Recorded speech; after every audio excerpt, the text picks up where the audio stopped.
Hello बच्चों, let's read the question. The question says the reaction quotient Q is used to.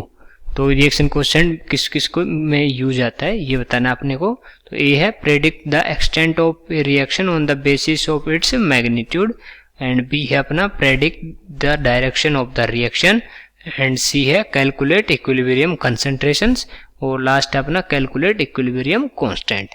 तो अपन देखते हैं इनमें से कौन सा राइट ऑप्शन है और कौन सा इनकरेक्ट ऑप्शन है। ठीक है, तो सबसे पहले अपन लिखते हैं इसका की कॉन्सेप्ट, और इस क्वेश्चन का की कॉन्सेप्ट क्या हो जाएगा? इस क्वेश्चन की कॉन्सेप्ट हो जाएगा usages of reaction quotient. Reaction quotient, reaction quotient क्या है अपना Q। ठीक है, तो अब देखते हैं किसके क्या क्या यूजेज हैं। तो जो अपना ये अगर कोई रिएक्शन अपने ले तो A से अगर वो B में जा रही है तो इसका रिएक्शन कोशेंट कैसे लिखेंगे अपन?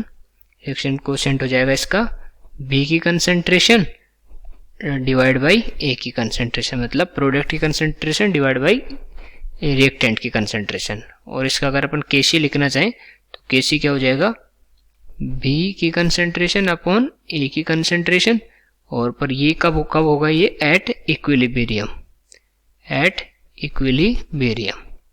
ओके, और ये क्या है? ये at any point of time. Okay, और Kc अपना B जो B की जो कंसंट्रेशन है अपॉन A की कंसंट्रेशन एट इक्विलिब्रियम होता है। ठीक है, तो अपन देखें जब ये रिएक्शन की डायरेक्शन कैसे बताता है। तो जो अपना Q अगर जो Kc है, Kc से जो ग्रेटर देन होता है तब क्या होता है? रिएक्शन कहाँ जाएगी? अपनी बैकवर्ड जाती है।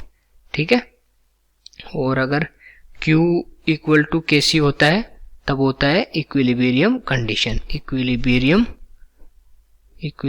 कंडीशन होती है। ठीक है, और अगर Q लेस देन Kc होता है तब रिएक्शन जाती है, ये रिएक्शन कहाँ जाएगी? अपनी फॉरवर्ड डायरेक्शन में।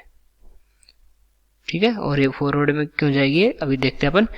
तो ये फॉरवर्ड में इसलिए जाएगी अगर Q लेस देन Kc है तो ये B की कंसंट्रेशन मतलब कम है, और B की कंसंट्रेशन अगर कम है तो जो इक्विलिब्रियम पे क्या होता है कि इक्विलिब्रियम क्या करता है कि जो इफेक्ट होता है उसको अंडू करता है। तो B की अगर कम है तो ये B की बढ़ाने की कोशिश करेगा, और फिर रिएक्शन कहाँ जाएगी? रिएक्शन आ जाएगी अपनी फॉरवर्ड डायरेक्शन में। ऐसे ही अगर Q की अगर ग्रेटर देन Kc है तो मतलब B की कंसंट्रेशन ज्यादा है। अगर B की कंसंट्रेशन ज्यादा है तो इसका मतलब है कि ये रिएक्शन किधर जाएगी? बैकवर्ड में, क्योंकि अब इसको A की जो B की कंसंट्रेशन कम करनी है, ये जो इफेक्ट किया है इसमें अपन ने तो उसको अंडू करना है, तो B की कंसंट्रेशन को कम करने का ट्राई करेगी, तो ये रिएक्शन कहाँ जाएगी? बैकवर्ड जाएगी। ठीक है, और ये Q बराबर अगर Kc होता है तो वो इक्विलिब्रियम कंडीशन होता है, क्योंकि एट इक्विलिब्रियम एट दो Kc और Q दोनों बराबर है। ठीक है, तो अपन यहाँ देखते हैं कि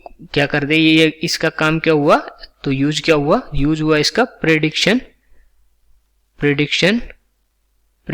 ऑफ डायरेक्शन। तो ये क्या कर रहा है? डायरेक्शन की प्रेडिक्शन कर रहा है। ठीक है, तो अब अपन ऑप्शन देखना चाहें तो अपना जो बी ऑप्शन है वो क्या बोल रहा है कि predict the direction of the reaction. तो ये ऑप्शन क्या हो जाएगा? अपना करेक्ट ऑप्शन हो जाएगा, क्योंकि ये डायरेक्शन को ही प्रेडिक्ट कर रहा है। ठीक है, I hope you understood it well. Best of luck.